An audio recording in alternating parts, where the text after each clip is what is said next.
Hello everyone, आज के इस वीडियो में हम लोग डिस्कस करेंगे जावास्क्रिप्ट के नंबर मेथड्स के बारे में। यानी जो जावास्क्रिप्ट में नंबर्स हैं उनके जो भी मेथड्स हैं आज उनके बारे में हम डिटेल में डिस्कस करने वाले हैं। नंबर्स के हम कुल 12 मेथड यहाँ पे देखने वाले हैं और एक एक करके हम इसको डिटेल में समझने वाले हैं। जावास्क्रिप्ट के नंबर मेथड क्यों इम्पोर्टेंट है और हम इसको यूज़ करके नंबर में कैसे चीज़ें मैनिपुलेट कर सकते हैं, कैसे हम नंबर की प्रिसीजन वैल्यू को फाइंड कर सकते हैं, कैसे हम कन्वर्ट कर सकते हैं किसी भी स्ट्रिंग को एक नंबर फॉर्मेट में, और भी बहुत कुछ इन मेथड के बारे में हम जानेंगे इस वीडियो में। तो मैं आ गया हूँ अपने कोड एडिटर पर और यहाँ पे हम चीज़ें देखने वाले हैं एग्जाम्पल कर करके। एक एक मेथड को हम एग्जाम्पल से देखेंगे और समझेंगे डिटेल में एक एक मेथड को। तो सबसे पहले जो हम देखने वाले हैं वो है टू स्ट्रिंग मेथड के बारे में। टू स्ट्रिंग मेथड जो होता है वो कन्वर्ट करता है किसी भी नंबर को स्ट्रिंग में। जैसे मैंने यहाँ पे एक वेरिएबल लिया है नम नाम का, उसमें मैंने एक वैल्यू रखा है जो कि है नंबर। अगर मैं आपको इस कंसोल करके दिखाऊं कि इसका टाइप क्या है, तो मैं यहाँ पे टाइप ऑफ, अगर इस वेरिएबल का नाम लिखो, इस लाइन को मैं कमेंट कर देता हूँ। जैसा कि आप देख सकते हैं कि इसका टाइप है नंबर। अब अगर हमें इस नंबर टाइप को स्ट्रिंग में कन्वर्ट करना है, उसके लिए जावास्क्रिप्ट एक मेथड देता है जिसका नाम है to string. To string method किसी भी नंबर को स्ट्रिंग में कन्वर्ट कर देता है। तो अगर मैं इस प्रोग्राम को सेव करूं तो अभी आपको यहाँ पे 11 दिख रहा होगा, लेकिन अगर मैं आपको यहाँ पे टाइप दिखाऊं तो ये एक स्ट्रिंग हो गया है जो कि पहले नंबर था कन्वर्ट करने से पहले, और जब कन्वर्ट हुआ यहाँ पे तो वो एक स्ट्रिंग हो गया है। तो जब भी हमें यूज़ करना हो किसी भी नंबर को एज ए स्ट्रिंग फॉर्मेट में, तो हम पहले कन्वर्ट करते हैं टू स्ट्रिंग मेथड के द्वारा। टू स्ट्रिंग मेथड के द्वारा अगर हम कन्वर्ट कर लेते हैं तो हम किसी वेरिएबल की वैल्यू को जो कि नंबर है उसको हम स्ट्रिंग बना सकते हैं। की बात करूँ तो यहाँ पे है एक्सपोनेंशियल मेथड। आपने बहुत जगह देखा होगा कि कोई भी फ्लोटिंग पॉइंट नंबर है, कोई भी नंबर जो बहुत बड़ा होता है, उसको लिखने का एक और तरीका होता है जिसे हम कहते हैं एक्सपोनेंशियल। या एक्सपोनेंशियल के द्वारा हम बड़े से बड़े नंबर को एक नोटेशन के द्वारा डिनोट करते हैं और ये एक मैथमेटिकल नोटेशन है। तो यहाँ पे अगर मैं एक्सपोनेंशियल ऑपरेटर की बात करूँ तो नंबर डॉट टू एक्सपोनेंशियल, और इसमें हम देते हैं एक नंबर। अगर मैं आपको यहीं पे सेव करके दिखाऊं तो यहाँ पे आप देख सकते हैं ये इतना बड़ा नंबर है, लेकिन अगर जैसे ही मैंने यहाँ पे एक्सपोनेंशियल ऑपरेटर को कॉल किया तो यहाँ पे ई नोटेशन आके लास्ट में लग गया। तो कोई भी ऐसे बड़े नंबर जो बहुत बड़ा है, फ्लोटिंग पॉइंट नंबर हो सकता है या कोई नंबर हो सकता है, उसको हम एक एक्सपोनेंशियल के फॉर्म में चेंज कर सकते हैं। यहाँ पे ये यूज़ होता है एक्सपोनेंशियल ऑपरेटर का।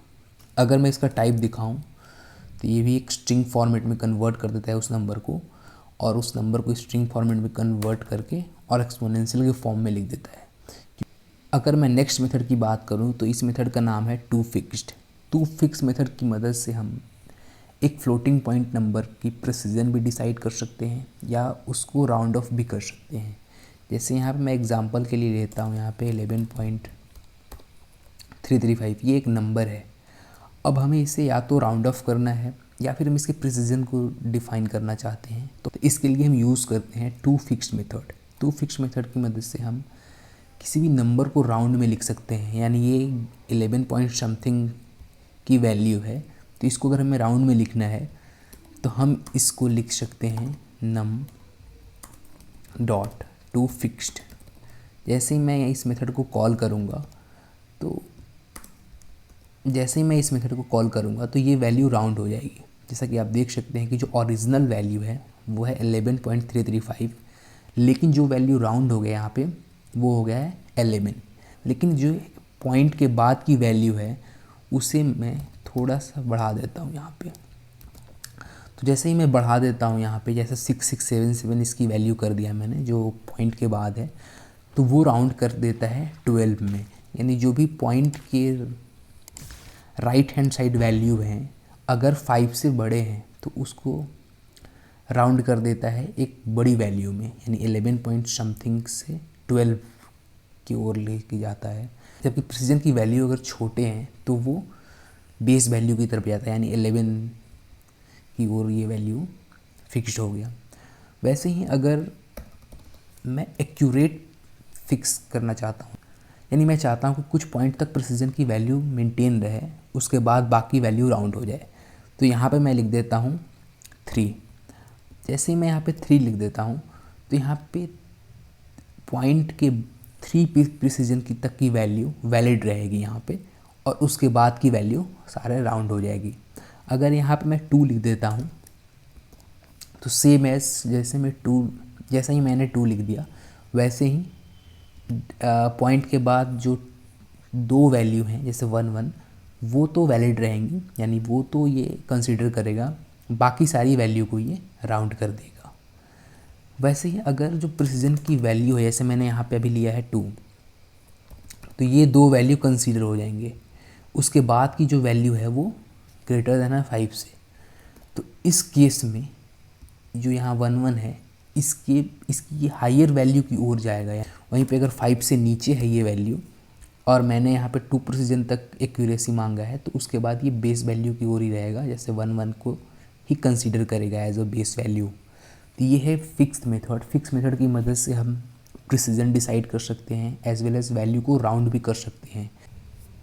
अगला जो मेथड है वह है true precision method. True precision method की मदद से भी हम वैल्यू की प्रिसीजन को डिसाइड कर सकते हैं, लेकिन ट्रू प्रिसीजन मेथड जो है वो ट्रू फिक्स्ड से थोड़ा सा डिफरेंट है। जैसे अगर मैं नम पे लगाऊं ट्रू प्रिसीजन, इसमें मैं वैल्यू पास करूं 2, देखते हैं इसका रिज़ल्ट क्या होता है।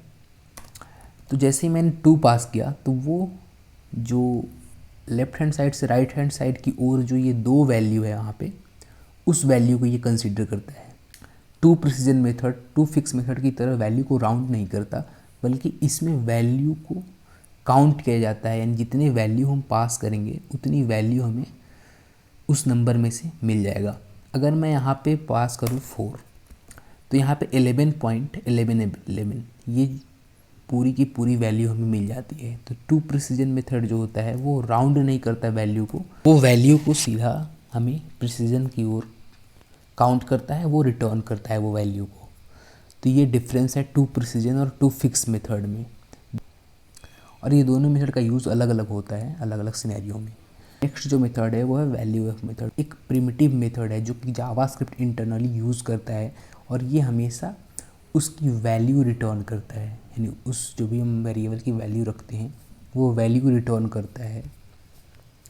अगर मैं नेक्स्ट मेथड की बात करूं, वो है नंबर यहाँ पे एक कंस्ट्रक्टर है जावा का, और जो कि कन्वर्ट करता है वैल्यूज़, यानी जो भी हम वैल्यू देते हैं अगर वो वैल्यू नंबर में एग्जिस्ट करती है तो वो कन्वर्ट कर देता है। अगर मैं यहाँ पे एज अ स्ट्रिंग में फ्लोटिंग पॉइंट नंबर भी दूँ तो उसको भी एक कन्वर्ट कर देगा। अगर मैंने यहाँ पे टाइप ऑफ ऑपरेटर लगाया तो इस वैल्यू को भी वो कन्वर्ट कर देगा नंबर में।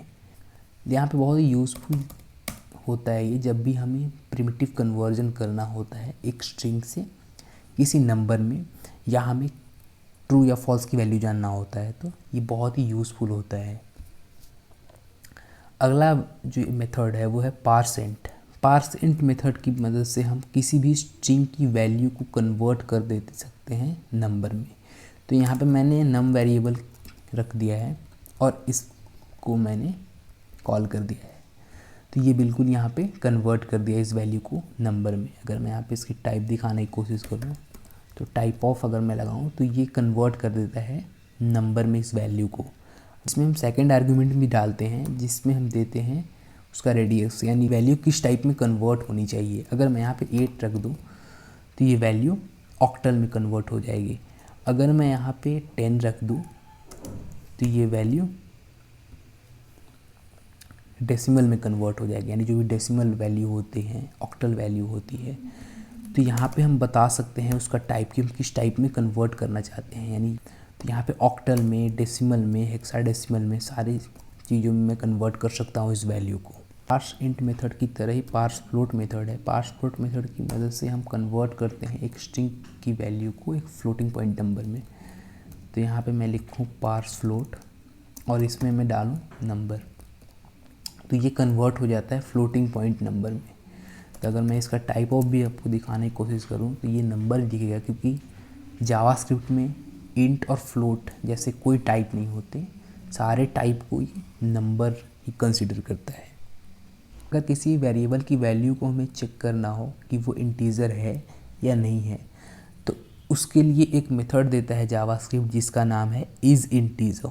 isInteger मेथड जो होता है वो नंबर ऑब्जेक्ट का मेथड है। isInteger मेथड को कॉल करना है, उसके लिए हमें नंबर ऑब्जेक्ट चाहिए और नंबर ऑब्जेक्ट के साथ ही हम isInteger मेथड को कॉल कर सकते हैं। तो यहाँ पे अगर मैं आपको कॉल करके दिखाऊं n के साथ isInteger को, तो यहाँ पे ये कॉल नहीं होगा, ये एरर मिलेगा यहाँ पे। तो जब भी हमें isInteger को कॉल करना हो तो हमें यूज़ करना पड़ता है नंबर ऑब्जेक्ट, उसके बाद isInteger। इस मेथड में हमें पास करना होता है वैल्यू, यानी अगर मैं n की वैल्यू पास करूँ तो यहाँ पे हमें रिटर्न करता है ये ट्रू या फॉल्स। अगर ये ट्रू रिटर्न करेगा तो इसका मतलब कि जो वैल्यू हमने पास किया है वो वैल्यू एक इंटीजर वैल्यू है, यानी वो एक नंबर वैल्यू है। लेकिन अगर मैं नंबर के अलावा और कोई वैल्यू पास करता हूँ, जैसे मैंने अभी यहाँ पे नम वेरिएबल को पास किया है जिसमें एक स्ट्रिंग वैल्यू है, तो वो रिटर्न करेगा फॉल्स।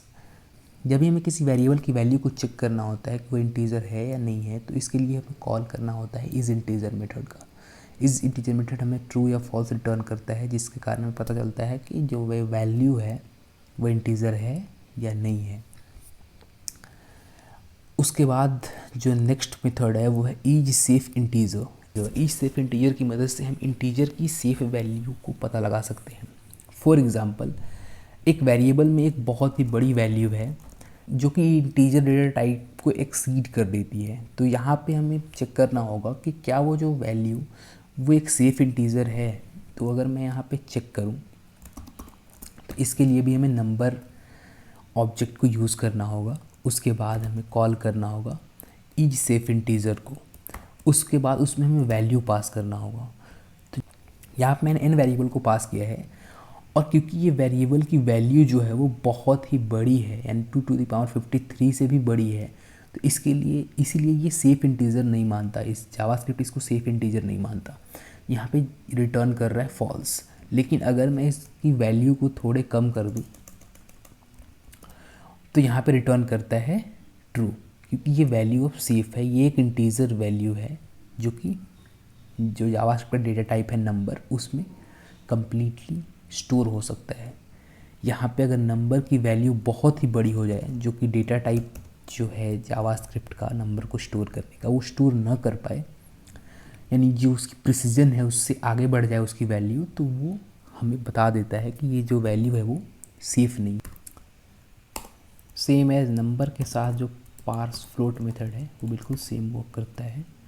तो अगर मैं यहाँ पे नम पास करूँ तो इसमें जो होल्ड वैल्यू है वो रिटर्न कर जाएगा। इस वीडियो में आज मैंने ये सारे जावास्क्रिप्ट मेथड को डिस्कस किया, और ये मेथड बहुत ही यूज़फुल मेथड होते हैं जब हमें कभी भी कन्वर्जन करना पड़ता है कि स्ट्रिंग को एक नंबर में, या उसकी वैल्यू जानना पड़ता है, या किसी भी प्रिमिटिव टाइप को जैसे ट्रू या फॉल्स उसकी वैल्यू जानना हो, या किसी भी प्रिसीजन को सेट करना हो, प्रिसीजन को फिक्स करना हो, तो ये सारे मेथड बहुत ही यूज़फुल होते हैं। और बहुत ही आसानी से हम अपने नंबर को चेंज कर सकते हैं, प्रिसीजन को बदल सकते हैं, उसके अलावा हम कन्वर्ट कर सकते हैं, ये जान सकते हैं कि वो सेफ़ है या नहीं है इंटीजर, या कोई वैल्यू इंटीजर है भी या नहीं है। ये सारी चीज़ें जानने के लिए ये मेथड बहुत ही यूज़फुल है और बहुत ही कन्वीनियंस प्रोवाइड करते हैं हमारे डेवलपमेंट टाइम में। तो फिलहाल के लिए इस वीडियो में इतना ही। और भी कॉन्सेप्ट से रिलेटेड वीडियो देखने के लिए इस चैनल को ज़रूर सब्सक्राइब कीजिए। Thank you for watching this video.